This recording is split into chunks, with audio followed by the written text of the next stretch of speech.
Today's conversation is for the Black woman who is tired of pushing through and starting to wonder if it's time to pivot yet again. My guest today is Natasha, a mental health educator, trauma-informed speaker, and author whose work centers holistic wellness, nervous system regulation, and midlife reinvention for Black women.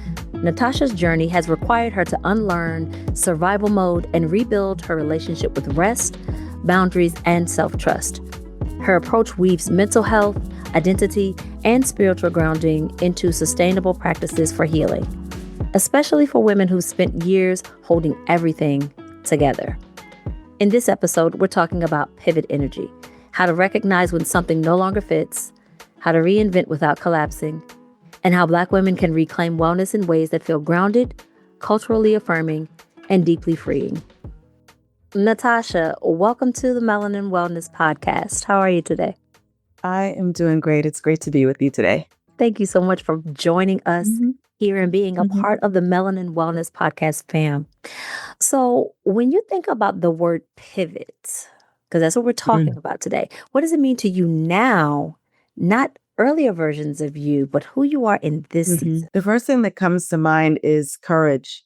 Because, we understand that it shifts and changes and you're going to have to do some things differently that you didn't do, or maybe you did do in previous seasons. But what comes to mind is courage, because I feel that, when it comes to our dreams and goals, setting the first dream is easy.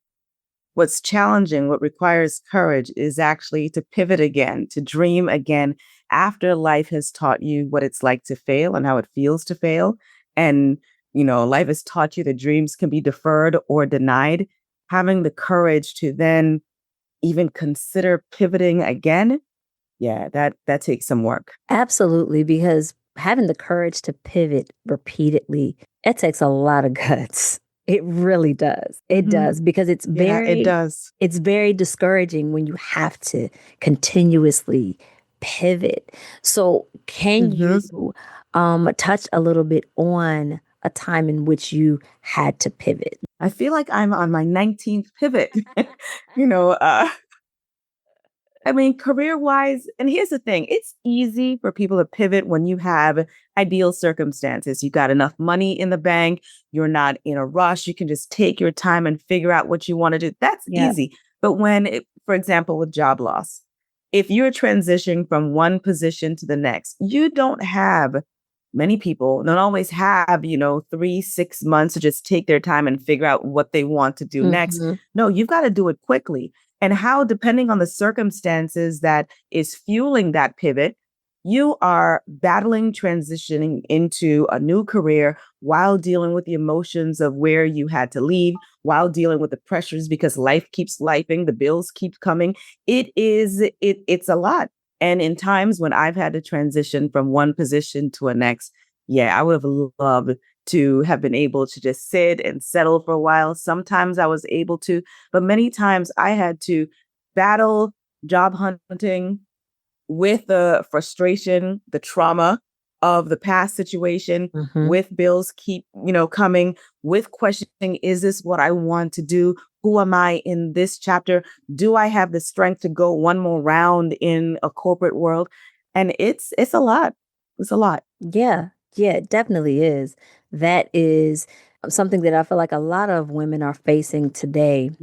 So before your life changed on the outside, right? What signals were showing up in your body or your nervous system that something absolutely had to shift? What wasn't showing up? First is insomnia. The first thing is insomnia. If I'm not sleeping through the night, that's the first sign. But sometimes I'll ignore it, especially with social media. I'll be up, I'll scroll, I'll watch TV, I'll do something. So it's easy to pretend not to notice how much of a challenge not being able to sleep is. Then for me is eczema. When eczema shows up, when eczema joins the chat, it is saying, all right, we tried to warn you. We tried to give you a heads up. Now you're going to pay attention to this, because head to toe. And I'm like, all right, that's my first signal that, stress is present, whether I'm feeling it or not, whether I want to acknowledge it or not.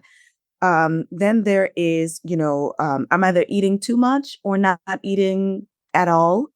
when I just lose interest, I'm apathetic about everything. Things that I once enjoyed, people I once hanging around with, I don't want to do anything. I don't want to feel it. All of those for me are signs that, Natasha, something is off. Either something entered your ecosystem, your orbit, and is just, has you internally, externally, emotionally, and mentally out of whack, or you are doing something and entertaining things that are no longer working for you. And I always like to use the analogy, fur coats are great. They're great in the winter. But if you try to wear one of those in the summer, it could actually take your life. Right. Same thing for swimsuits. Ideal in the summer, but in the winter, not so much. And sometimes the pivot comes when we've been doing something that worked in one season, but it's not working anymore. And it takes that courage to really say, all right, I acknowledge this isn't working and I need to shift. How am I going to do it? That takes guts because it involves risk. It does. So usually when these things begin to show up for you, how long does it typically take for your mind to catch up with those signals that your body is giving you? I'm doing better. I am definitely better than I was before. I will admit that I've been hard-headed, because socially, I think the way that, culturally we are raised, I was raised, is you got to push through. You got to push through. Everyone's tired. Everyone has a lot on their plate. Everyone has a lot going on.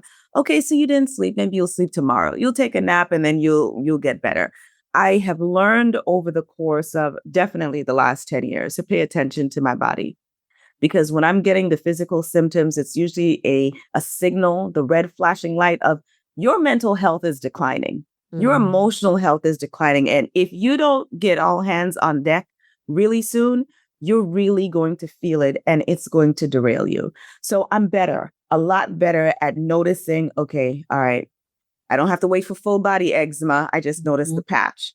I don't have to wait for 4 days of no sleep. Okay, last night I didn't sleep. All right, what do I need to shift? Let me conduct an audit on what needs to go, what needs to stay, what needs to be added. Yeah, and speaking of push through, I love that you brought that up because that is a perfect segue to the next question. Because so many Black women are taught to just push through at all costs, like you said. How did you learn to tell the difference between being strong and being in survival mode, which so many of us have lived in? That is a great question. Survival mode for me is I feel like I don't have a choice.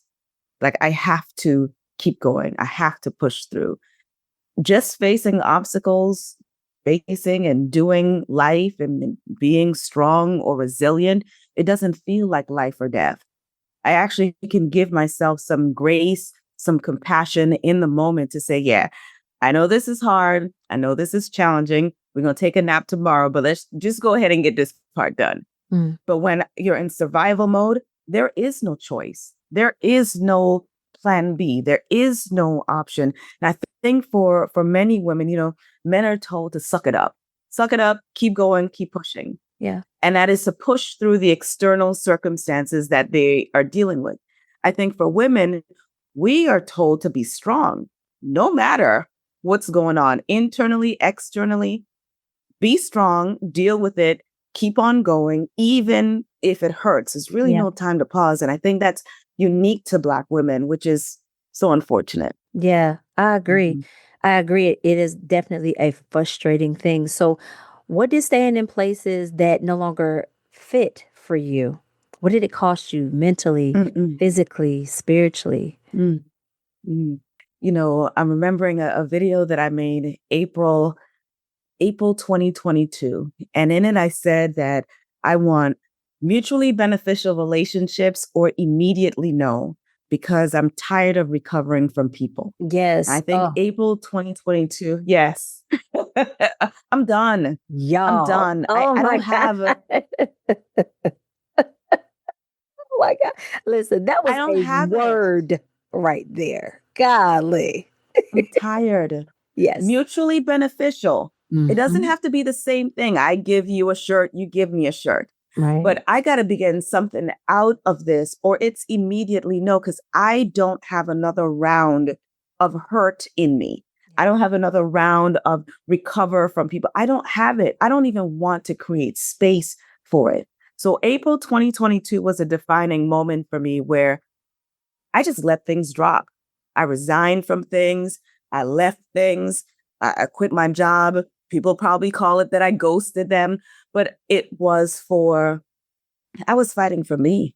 I was Mm, fighting for me emotionally and mentally. And I mhm. recognize that if you don't do something different, you're Yeah. going to end up here again. Yeah. You're going to end up here again. And I was mentally, physically, emotionally just depleted because I've been Yes. giving and pouring and serving and showing up and being everything for everyone and people pleasing and no more. Yeah. I don't have it. I'm not creating it.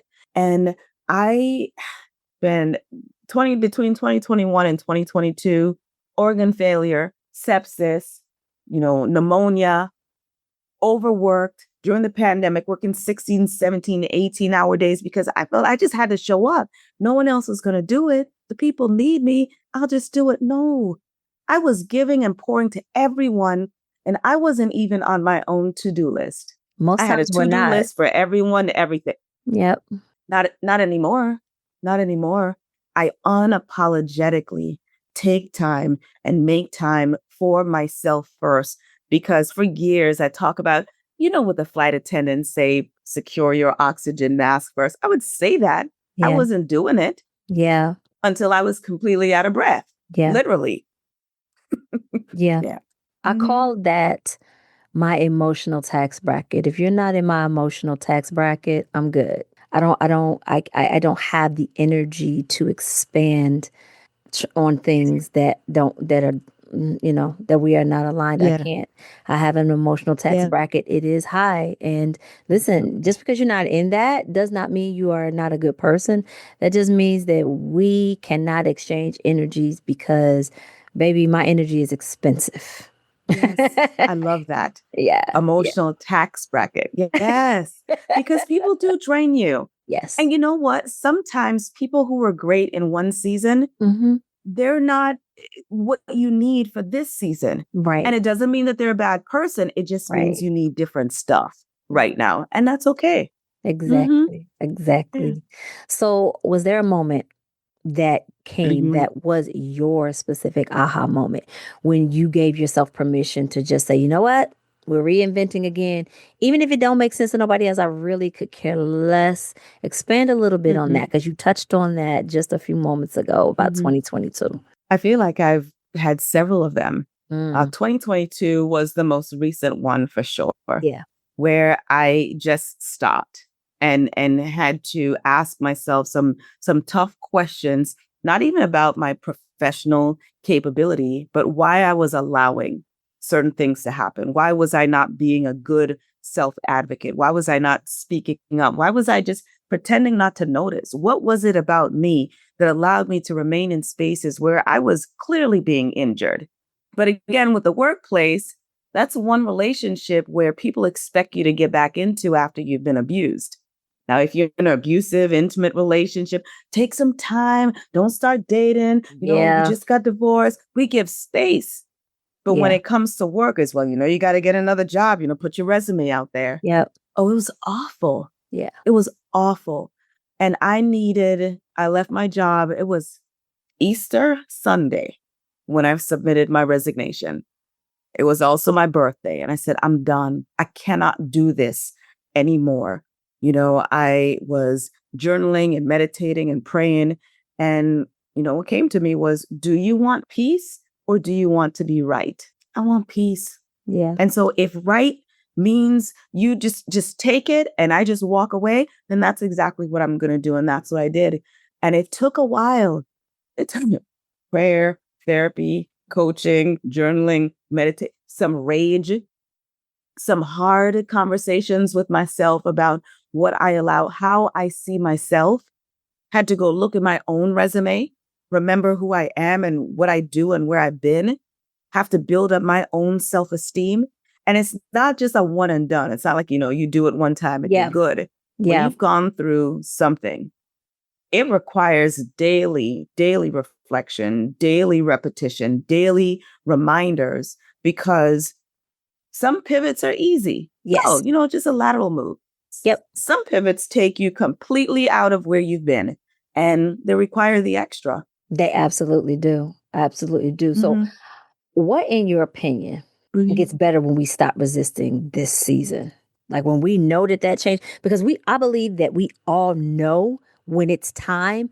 It's just that a lot of times we fight it for all the reasons. Well, what about in my job? And we give so many Mhm. reasons to not lean into those signals that are telling you, like, before they become Mhm. emergency lights. Like, in Mhm. your opinion, tell me what becomes Yeah. easier, what gets better when we stop resisting? Alignment, freedom, Mm. greater self-trust. I understand why we hesitate to pivot.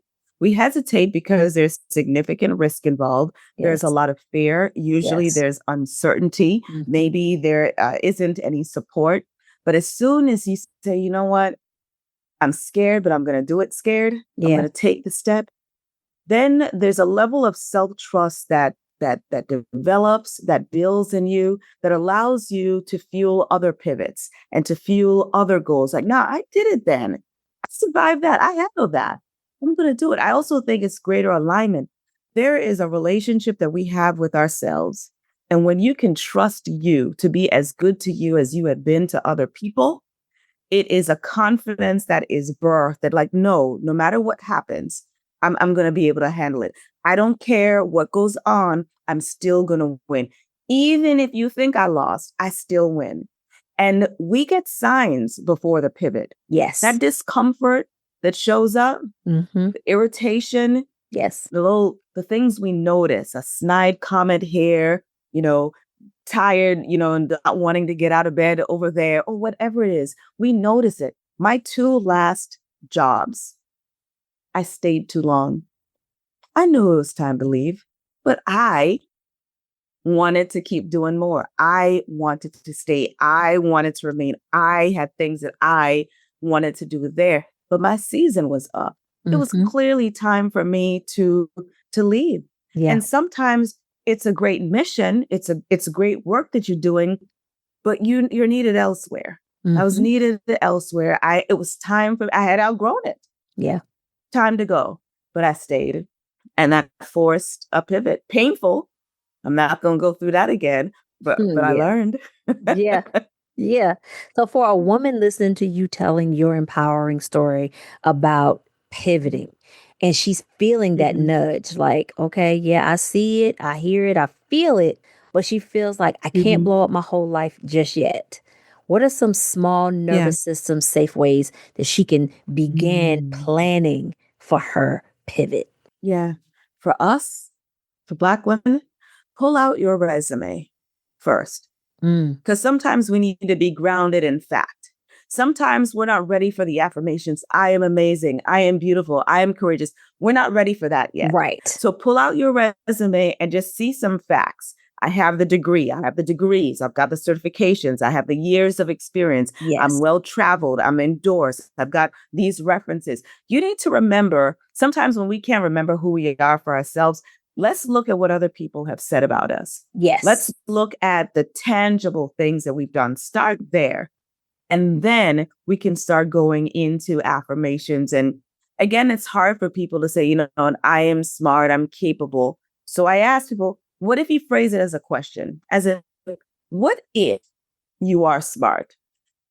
What if you are more capable than you realize? What if this pivot is actually the door to your next chapter, your next level? What if you weren't afraid to take the step? Because when we ask ourselves, what if, our brain starts to search for answers. We begin to problem solve. And Black women, we're problem solvers. We don't get Yes. something done. We're going Yes. to figure it out. And so Yes. ask yourself, what if? And then, it's challenging for a lot of people, but you're going to have to sit with yourself.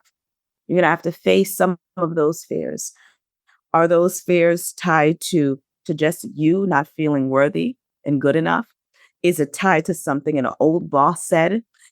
Is it tied to maybe people in your orbit that keep putting little in front of your dreams? How's that little book doing? How's that little podcast coming? How's the little business that you started? You don't Mhm. need anyone around you calling your dreams little. So you Right. may need a new circle.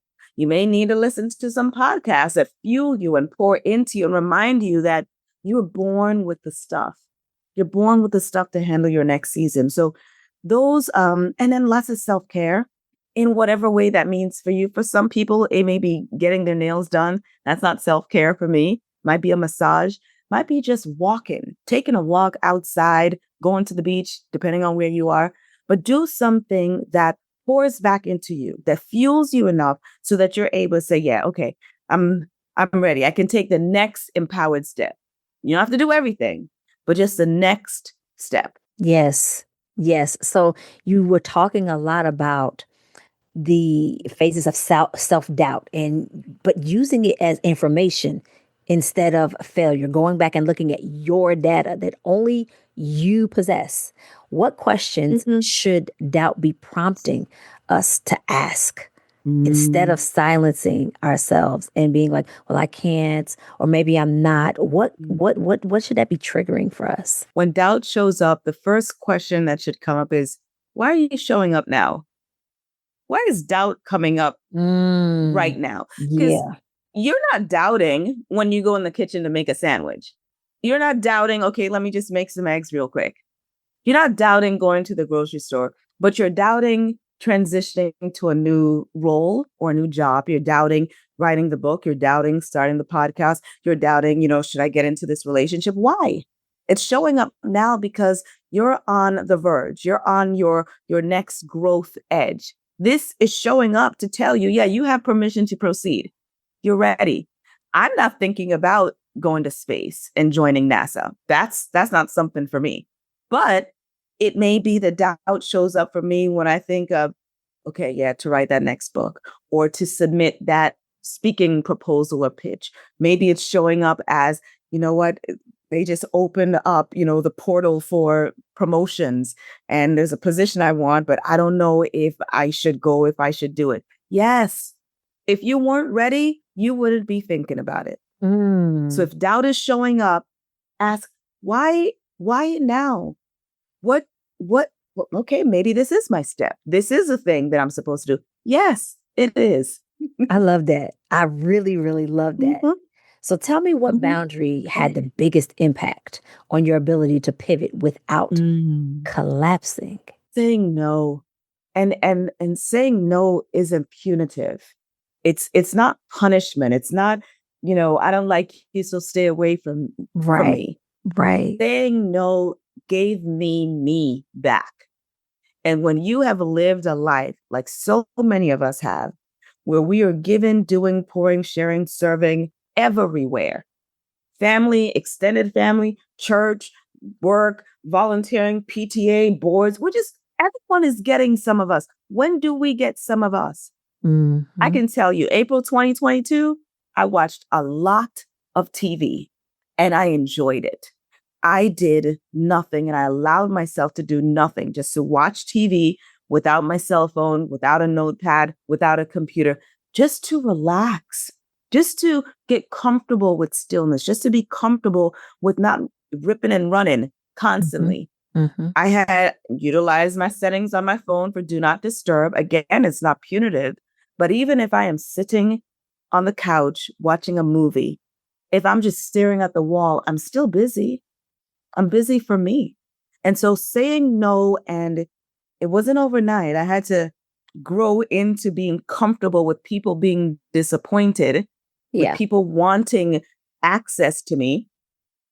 But I think I'm close to PhD level right now with the no. No, no. And that's it.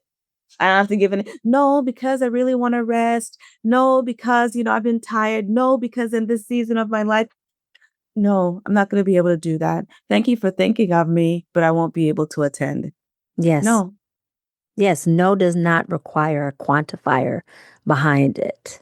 I have become the no. queen of no. Unfortunately, I'm not going to Hmm. be able to accommodate you at this time.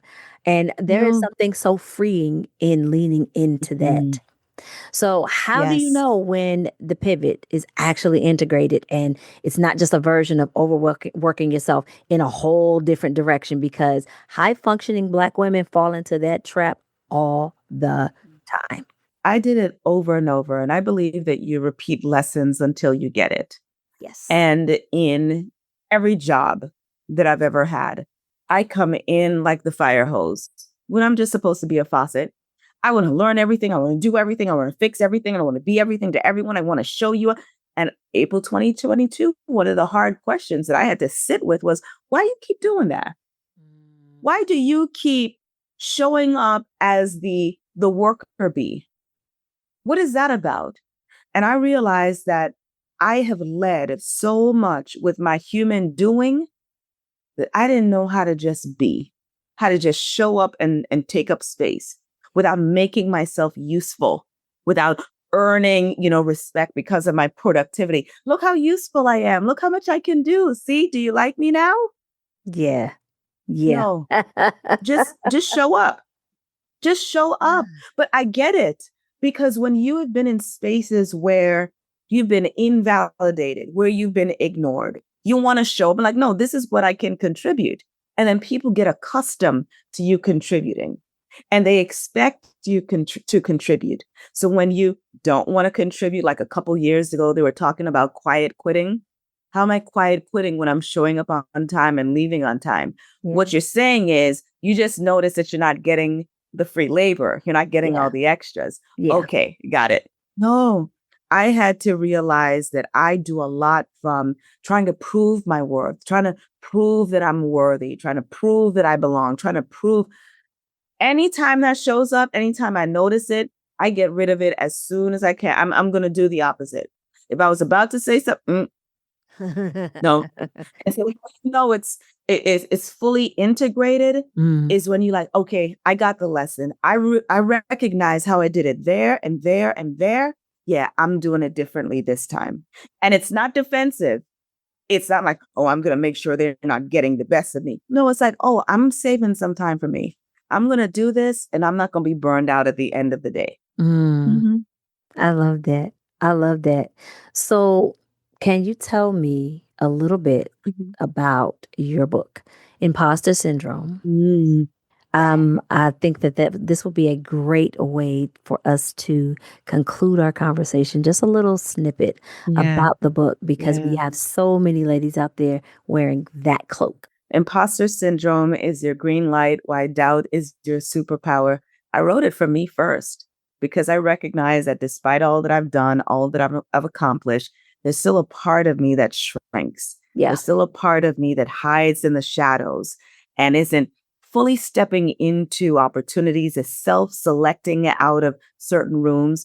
And I'm like, what is this thing? We got to check this. And I realized, okay, it's only showing up when you're about to do something new.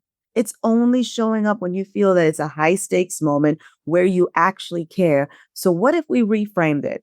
That imposter syndrome isn't a signal that, you don't belong, but rather it is you actually do. So go ahead and take the step. I know you're scared, but go read your resume, go read your reference letters, see all that you've accomplished, and step out and do it anyway. The world is waiting for your genius. And for us, many times when people ask us for things, it's because it benefits them. How about we take all of our energy and our power and our skills, talents, and abilities and actually make it benefit us for a change? So that's what my book is about. I absolutely love that. And you guys, that link will be available in the show notes. You will be able to find Natasha at natashapierre.com. I'll make sure it's in the show notes. This conversation today really reminds us that pivoting isn't about panic or failure. It's about listening to your body, your spirit, and the parts of you that are asking for something different. So if today's episode resonated with you, especially if you're in a season of reinvention, change, or questioning what no longer fits, I hope it gave you permission to move with intention instead of urgency. You can connect with Natasha and learn more about her work, including her amazing book, Imposter Syndrome is the Green Light, through the links in the show notes. And as always, take what serves you and leave what doesn't, and move at the pace that your nervous system can handle. Thank you for listening to the Melanin Wellness Podcast. Thank you, Natasha, for blessing us with all of your wisdom. Thank you for having me. You are so welcome. I'll see you in the next episode, family.